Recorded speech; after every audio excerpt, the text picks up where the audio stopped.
Today, we're going to be working with chicken thighs, and I'm going to teach you how to take the bone out of chicken thighs. Now, why would you want to do that?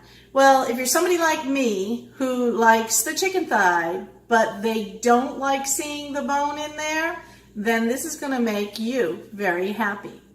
And the reason for that is that when you buy the chicken in the store and you buy it already deboned, it's going to cost you, even on sale, maybe $1.99 if you're lucky.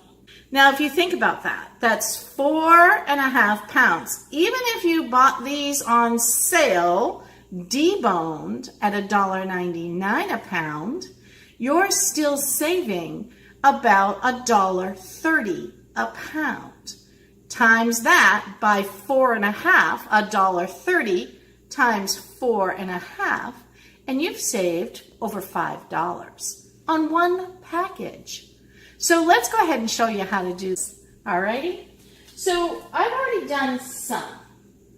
And what I want to show you is I have my chicken thighs here, deboned.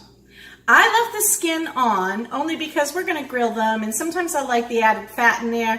Some of them will do that will not be grilled. And then the plan is then I'll package these up and I'll freeze them, and they can keep up to as long as 9 months in your freezer. So we'll have plenty of boneless chicken thighs to last us a while that I bought today for under $10 or just around $10. Alrighty, let's go ahead and get started.